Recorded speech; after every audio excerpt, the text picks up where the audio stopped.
Hey guys, camera for UnREAL. Season 2, Episode 3, Guerilla, and holy shit, what an episode. I mean, this really, wow, did they go far with this episode. I mean, I thought Mary's suicide was a huge episode, but that does not compare to what happens in this episode. And I'm going to say right now, just like that episode, this is going to be a very controversial episode. I'm sure a lot of people are going to, shit on and say a lot about, but honestly, that's the point of UnREAL. The whole point of this show is to show these horrible, these horrible lengths that these two women go just to get good ratings. That's exactly what this episode's all about. It's that Quinn does these horrible things just to get good ratings, and we need to remember that. That's pretty close to what reality shows actually do. I've heard that. I've heard Marty Noxon, who, she is a producer on The Bachelor for one season. She knows this is exactly how it goes, and I think they did that very well in this episode. I thought this was a really great episode. Now, was this a perfect episode? No. There was one thing in this episode that I did have a problem with. Not what you'd expect me to. I actually did not have a problem with the main storyline. I actually had a problem with something else that I'll get into. But overall, this still was a great episode. I'm still loving this season. Let's just get into this episode because it was another great episode, and there's a lot to talk about.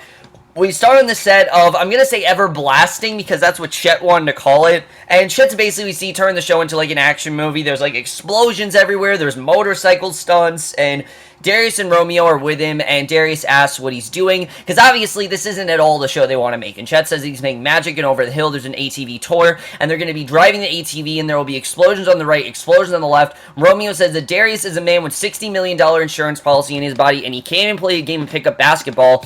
And there is no way he's coming close to an explosion or an ATV. And Chad says his body is not a commodity, and he is to tell himself what to do. Darius says it is a commodity, and it's not his living, and he plans on protecting it. He plans on living. And they're not just going to do these terrible things. That's something I do like, is that Darius and Romeo are very smart. They know what they do and don't want to do, and I like that, they're not basically letting Chet tell them what to do. They're not going to let him dictate to them. They're going to do what they think is safe, and it's obviously, it's not safe at all, really. And basically, we see Quinn and Rachel, they're lounging and they're smoking, and obviously they're really dealing with what happened. Rachel says that this is a disaster. Quinn asks what they're going to do about it since Coleman picked Chet's vision, and now they're stuck with it. And Coleman comes up to them and asks them how things are going, and I love this character, I have to say, because in a world where you have so many crazy people, Coleman seems to be like the calmest guy there. Coleman's just a laid-back, really calm guy who really knows what he's doing, and he's very experienced with this, and it seems like he really is kind of a rational guy. He's not very irrational, he thinks very rationally, and he's just,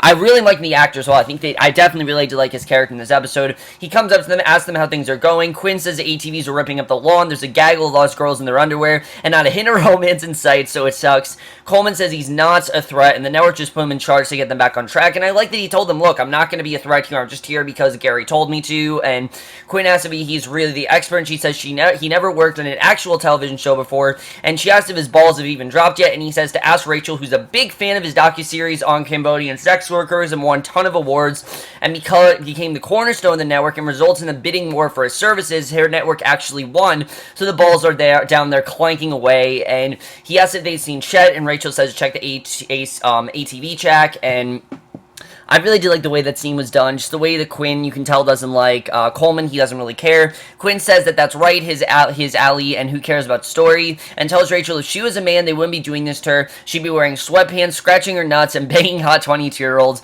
She says she's going to go hands-on, produce girls herself, and paint them the Sistine Chapel, and they do not appreciate, and if they do not appreciate her, then screw her, because she doesn't really care if they appreciate her or not. And, she says she's good, and as she has her back, Rachel reminds her of the money, dick, power tattoo. Rachel tells her to keep an eye on Darius while she talks to Wagerstein, and that basically is how things start off. I thought was already off to a great start, but then we really start off what most people had a problem with, which is in this next scene. So like I said, this really stirs up what I think a lot of the controversy is going to be, but it really shouldn't be a surprise. I mean, Quinn has always been very cutthroat. She's always been very irrational. She never really thinks things through for other people. She always does things just for ratings. That's exactly what she does here. Now, yes, she goes to crazy lengths for it, but she goes to Wagerstein, tells her to give her damage and give her pain, and Wagerstein says she's not comfortable with this after last year and what happened with Mary. She's aware of what happened with Mary. She does not want this to happen again, and despite that, shows her Jameson the cop, or, her her job and force her to disassociate. Quinn's not interested. She shows her all these different girls, and we find a bit more things like Dominique, you know, she's had a pro basketball career, but she also has histories of homosexuality.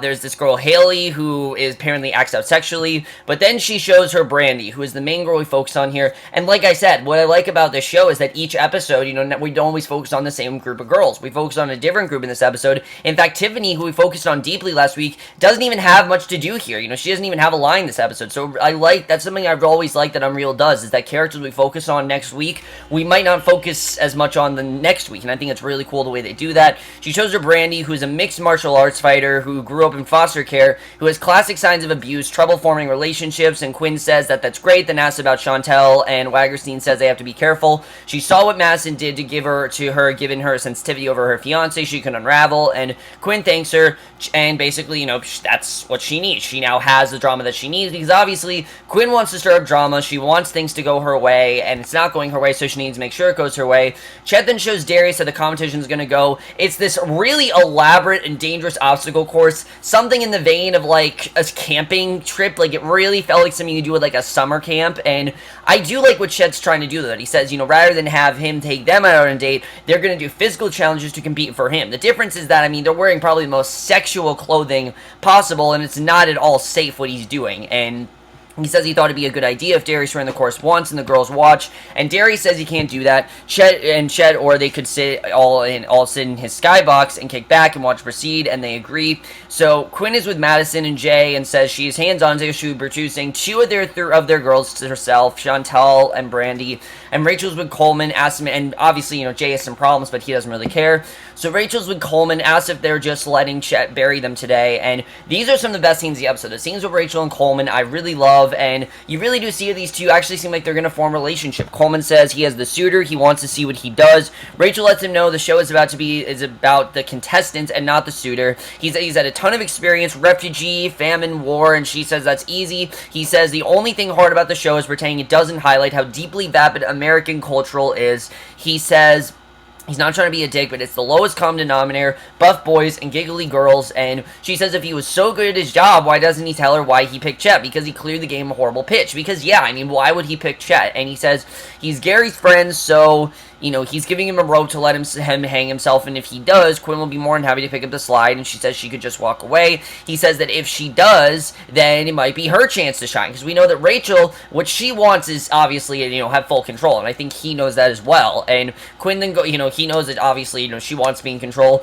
so Quinn goes to Brandi, asks her how she's doing. She says she's great, but can't get herself a guy, but she's meeting all these amazing women, and it's super cool, and Quinn starts to stir up trouble. You know, she says it means that she doesn't have a lot of female friends. She's guessing she doesn't either.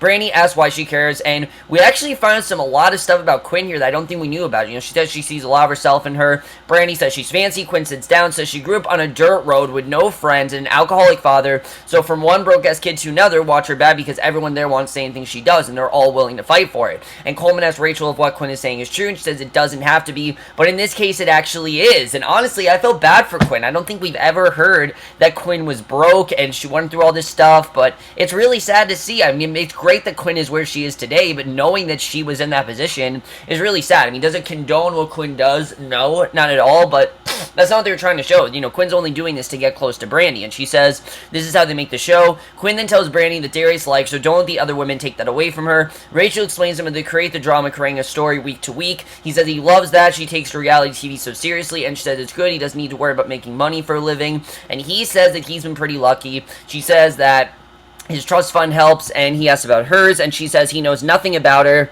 and he asks if his girlfriend watches Everlasting, and he says that she was a huge fan. She asked why they broke up, and I like that we found out a little bit more just about Coleman just from this one scene. You know, him and Rachel talking, I thought this was really well done.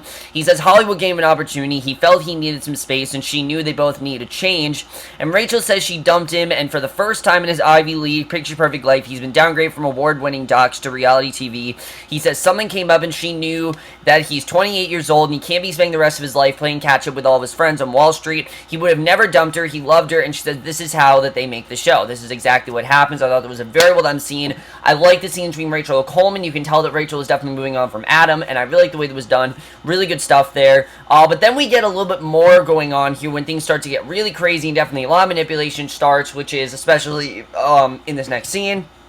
Jeremy goes to one of the cameramen and sees Yael, and she says that he's the one that's calling her Hot Rachel, and you kind of get the sense that she likes it. She actually kind of likes him calling her Hot Rachel, and he says she does kind of look like her, but little, but way hotter. She says to make sure he gets her good side, and I really like this girl. I honestly really like her. She's feisty, she's very sexual, and yes, she is very attractive. I don't blame Jeremy for wanting to smash her. I really don't blame him, because I probably would too. But, you know, this girl, I think, is quite attractive. I really, you know, I definitely, but she's also a very good actress, and we definitely see that Yael, you know, she's not a bad girl. We definitely get that sense in this episode when she does something else a little bit later, which we'll get into, but I'm really liking Yael overall. I like her character, I like that she's very confident, and I like that she's not afraid to embrace her sexuality, and that's something that you shouldn't be afraid to do on these shows. You know, you should be prepared to embrace your sexuality, and I think that's something that Yael's doing really well. So Madison goes to Beth Ann on camera, and Beth Ann asks if they really have to do this in front of the girls who already don't like her, because already she has a very bad rep, and really they don't like her. Even though that whole bikini stunt last week, they still don't like her, you know, even though, because they just feel she did that to attract Darius, and she says it just makes it worse. Madison says it's going to be super easy, and she just needs her to talk about something fun, like Muslims or Jameson's hair, and Beth Ann says she just, you know, wants to make her, you know, she just wants to make her look like a joke, and Madison says she's not supposed to tell her this, but her Twitter's been blown up.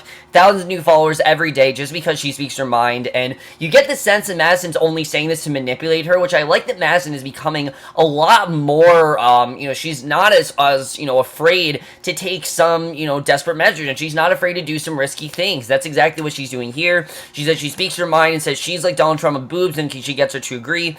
All the girls are in their dressing rooms getting their makeup done, and Jay goes to Ruby and tells her if she wants to skip the lashes, then fine, but they would change her life. She agrees. He says he knows she doesn't want to hear it, but Rosa Parks doesn't win this. A black and beautiful wifey does, and yeah, that's true. I mean, no one's going to really care that she's Rosa Parks. They're going to laugh at her pretty much, and she says that's just not her, and he asks if she even tried to put on a dress or popped cleavage and get through one day without even saying the words white privilege, and he says she needs to try or pack her bags, and I like the way that Jay is giving her really good advice, but also being, you know, kind of hard on her, and it makes sense why he has to be hard on her, because she clearly didn't really want to be here, but he really wants her to win. Now that she's here, he wants to get her to get a chance to win. I like the way that was done, and I thought that was a really nice scene. I really enjoyed that overall. I like seeing Jay's bond with Ruby, and definitely one of my favorite parts of this season is Ruby's character in general. We didn't really have a character like her last season. I really do like that.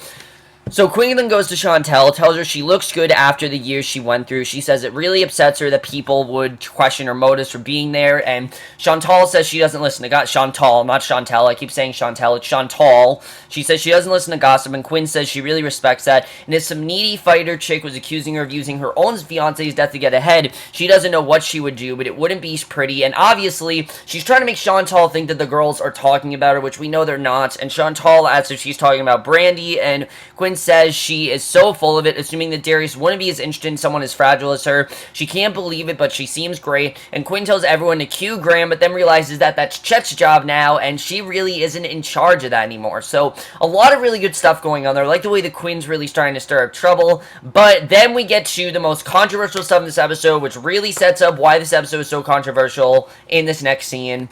So, on Everlasting, Graham talks about the obstacle course all the ladies have to face and will win one date with Darius. He starts the first round of girls, which are Tiffany, Chantal, Brandi, and London, and gives them a head start. They start the course. Quinn criticizes how sexed up Chet has made the show, and I love Quinn's comments. I mean, that's the thing about the show, is that you get a really dramatic moment, then Quinn will say some sort of just really off-color comment, and it's hilarious. I mean, like her saying London Bridge is falling down. I've said it before. I could watch an entire episode of just Quinn saying you know, terrible things about these girls. It's pretty hilarious, and you know, Chet says he's just thinking about the testosterone, because really, he's made it so it's really easy for these girls to get hurt, and Chantal and Brandi are neck and neck. Brandi pushes Chantal, she ends up taking a hard fall, which makes Brandi win, and Jay calls for a medic, all the girls run. Darius says they need to do a concussion protocol, and all the girls can't believe what Brandi did, and literally Brandi pushed her down. Chet runs out, Quinn goes for Rachel on the walkie, tells her to put Brandi in the hole. Brandi assures she didn't mean to hurt her. Rachel says whatever she did and didn't mean to do are two different things.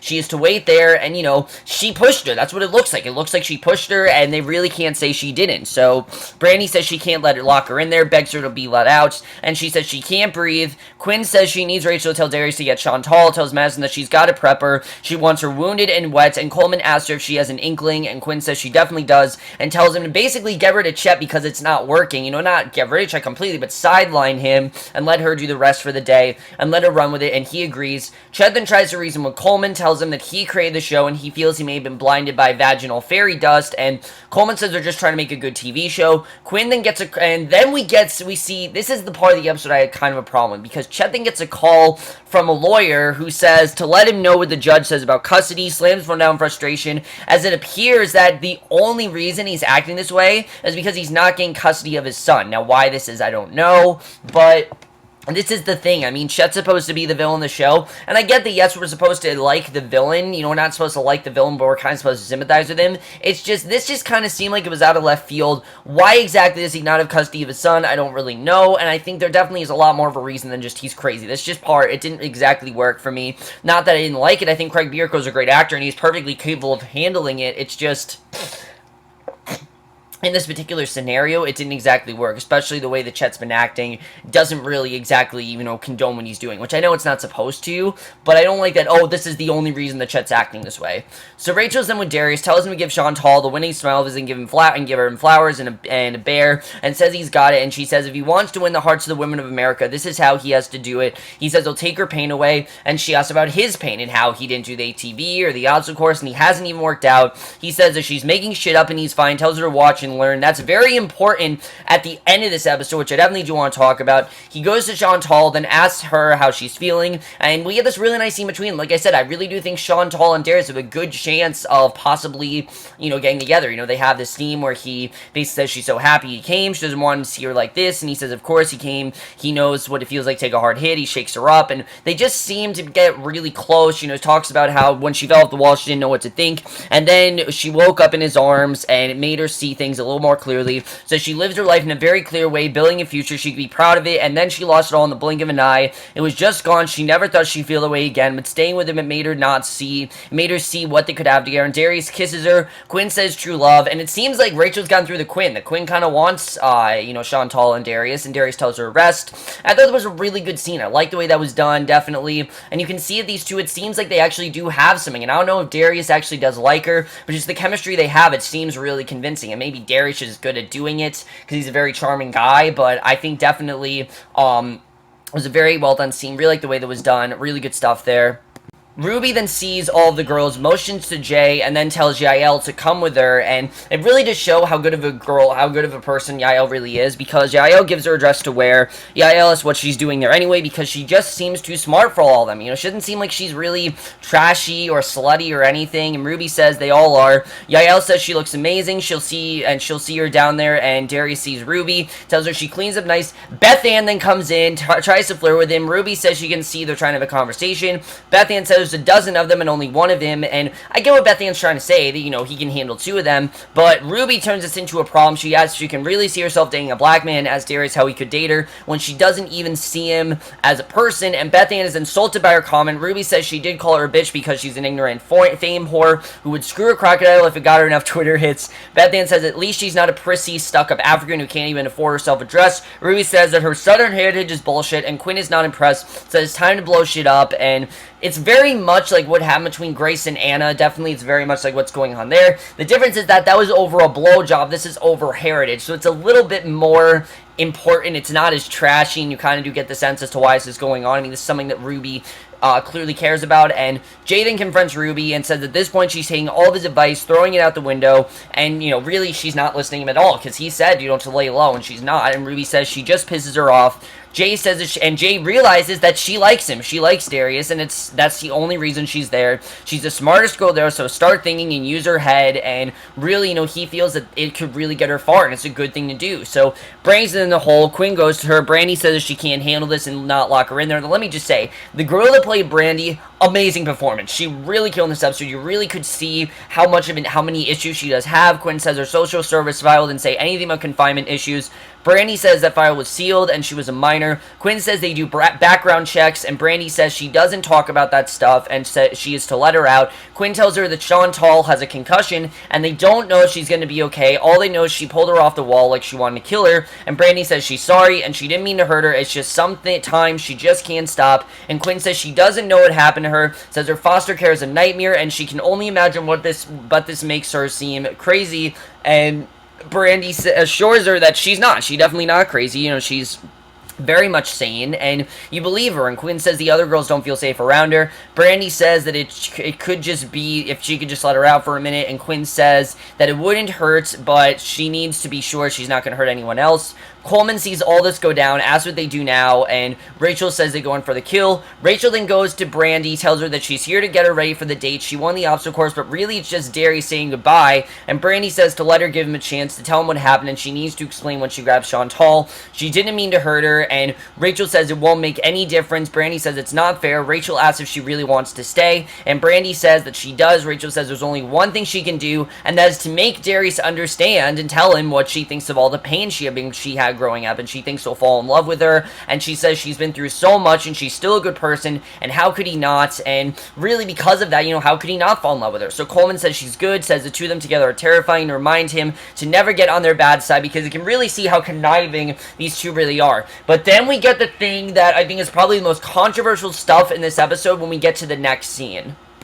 Out of everything in the episode, yes, this is probably the most uncomfortable stuff to watch, is the scene with Darius and then what follows up after it. We see Darius tells Rachel he's got it in. You know, he feels that this is just going to be the same thing he did with Chantal, but Rachel says this isn't just some abrasive girl he can just hand his shirt to. This is an actual human being who wants to have a real connection with him, and he needs to give her a chance. And they start the date. Brandi says before they go any further, she needs to apologize, says everything that happened is not who she is. She said she didn't have a mom who gave her up when she was a baby, and she's really gone through some crazy shit. She said she had a lot of foster moms that were good and not so good. Darius says he gets it. His cousin grew up in the system and it's hard, and says foster moms are one thing, but dads are another story. She says there's one who used to make her cook for him, and every mistake she made, he would abuse her, shows him the cigarette marks in her arm. It's just crazy what she's been through, and he says he's so sorry. She says she couldn't stop him. She tries so hard, and he says it's fine. He's gone down. She doesn't need anyone to protect her anymore. She's a strong, beautiful woman, and they kiss, and Darius then holds her. Quinn says they need to press the elimination, and she needs Wagerstein in her office, and they need to put the surprise into action. She needs Darius in her office in 5 minutes, and Darius then goes to them, and it was just a really nice scene between Darius and Ruby. I like the, not Ruby, Darius and Brandi. I like the way that was done. Darius then goes to them. Wagerstein and Quinn are there and introduce him to Brandi's mom, and says that he thought she gave her away. Quinn says that is the story that Brandi likes to tell, and her mother says that she's had problems, and she's a pathological liar, and she wasn't in foster care, and the scars she did to herself, she tells these stories to get attention. Darius says she definitely got his, and basically, you know, it seems like she lied, and I honestly thought this was true. I really was like, holy shit, Brandi actually lied, and it kind of made sense as to why she'd act that way. So on Everlasting, the elimination ceremony starts. Darius says it's been brutal, but he's so happy Chantal can be with them, and after a horrible day, there's obviously no way she's going home. He says he can't even send 4 of them home, and so he's not going to. He's rewriting the playbook and says he's been thinking a lot about honesty, and that is the most important thing to him, and he heard the truth and says he decided to cut Brandi, and he talks about all of her lies and what she said. She's in shock. She says she didn't lie and told her things she's never told anyone. He tells her his mother is right there, and her mother's right there, and she can go, and we find out that this was all fake, that she didn't actually lie. Everything she said was true, and the fact that Quinn would do this, I mean, I feel like, she would do this. This is totally something Quinn would do. She can go, says she's never seen that woman before in her life. He says goodbye to her. She says she didn't lie, gets on his back, attacks him, starts to choke him. Security is called, and Brandi says they're crazy, tells her to get off her, and really, I mean, they've ruined Brandi's life completely. They've ruined her image. Everyone's gonna think she's crazy. Quinn laughs, says to call the Emmys because Everlasting is coming to collect, and while you're upset with Brandi, I kind of did feel happy for them, because Quinn in the end did get what she wanted. She got the show, you know, to be as good as it could be, and really she fixed Quinn, you know, Chet's problems. And as bad as I felt for Brandi, I was kind of happy for them. They delivered a victory. They were able to do this without Chet, and it did show that Quinn is very capable. And Coleman asks about Brandi's mother. Quinn says it's just central casting, and it's crazy, but again, it kind of makes sense to me why they'd have to do this. Darius then starts to limp. Romeo is pissed at Quinn for what she did, and Chet comes to Darius, asks if he's alright. He says he's fine. Quinn says that the adults are having a conversation, and Chet asks if it's how to help a person on TV, because they're supposed to be helping his image and not destroying it. And by doing what they did to Brandi, it really did. And let's talk a little bit more about the character of Brandi.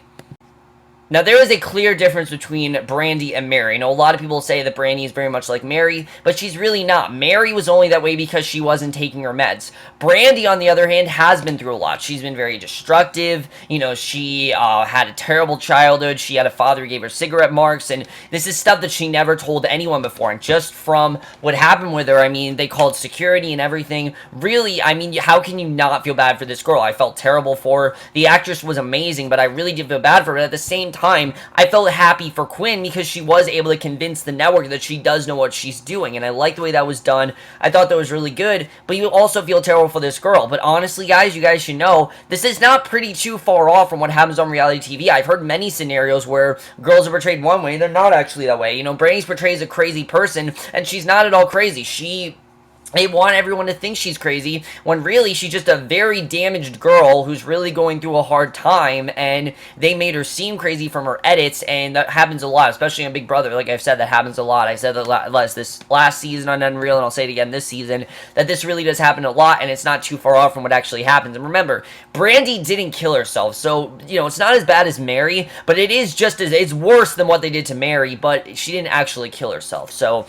Chet then asks if it's how to help a person on TV because it's supposed to be helping his image, not destroying it. She asks what would he know about image. He could barely dress himself in the morning, so don't come in. Tells her how to run her show. He says he thinks that she means Coleman's show, and she says they'll see what the network says after they see what went down tonight's episode. Shit's gonna change. He needs to sit back and says she has to work to do, and Chet then tells her that he's sorry. He wanted this to be a positive male experience, and it turned into the shit he hates. They just need to stick together on this thing, and Romeo says they're done for today. They can't even talk to them really right now. I mean, after everything they've been through, Chet says they'll talk about it at his place, and honestly, I felt really bad for Darius because they just made Darius think this girl was crazy, and she wasn't, and I think Darius already regrets sending her home, and Darius says that Quinn feels it would be easier for everybody if they just move back into the mansion, and Chet agrees, and... Rachel's then editing footage, watches back Brandi's meltdown, and Coleman says it was genius but awful, asks if they're not worried about blowback from Brandi. She says no one will believe her, they sought out lawyers and money, and she's just like a disgruntled contestant who was caught. And really, I mean, this isn't too far off from what happened to Rachel, if you remember. You know, she's remembered for being this, really obnoxious, loud contestant, and... really, had a lot of problems, and Rachel does have a lot of problems. So Coleman says she's so talented, and she says she's choosing to take this as a compliment, and he asks why she's still there with her skill. There's a whole world of great content there, why she's doing this, and really, that's a good question, because we know that Rachel didn't want to do this. She basically just made herself do this, and she says she's been pushing for a black suitor for years. She thinks it's a big moment, and will be a huge cultural shift if she can get the story right, and she's not going to walk away from that. He says he gets it, but if she does want to walk away, he can lure some money from that trust fund. She says he's such a jerk. Chet then calls Cynthia, says he knows that she's been granted sole custody, but he's just a baby, and he's his father, and he wants him to be able to hear her voice, and she hangs up, and it seems that he's not getting any custody whatsoever, and I like these scenes between Coleman and Rachel, because it does show that maybe she does have a future that's not everlasting. She does decide to do something better, and I like the way that, she does deserve to be doing something better. I like the way that was done. Really good stuff there. Rachel then goes to Darius, where Romeo and Darius are staying, and Romeo answers, says she was just checking to make sure that Darius is fine. Romeo assures her he's fine. She asks if she could just come in and say hello. He says he's asleep like she should be, and she agrees and says she'll see him tomorrow. Quinn then calls Gary, tells him all about what they shot and how everyone's going to be talking about it. He asked for suicide rings without the suicide, and she got it, as in all her lonesome. He can call off his dog and doesn't need him breathing down her neck, and everyone waits for Gary to arrive. He shows up and tells everyone to gather around, thanks them for all their hard work yesterday. He's seen the footage and the episode is great, maybe one of their best, and that's because of all of them. But there is someone he wanted to thank personally, without whom none of this would be possible. And he also has this car that says everlasting. He's going to give the keys to that person. And of course, Quinn thinks it's going to be her, but it's not Quinn. It's actually Coleman. He says that Coleman's getting to do their best work and not let them do, and to not tell him how to do his job.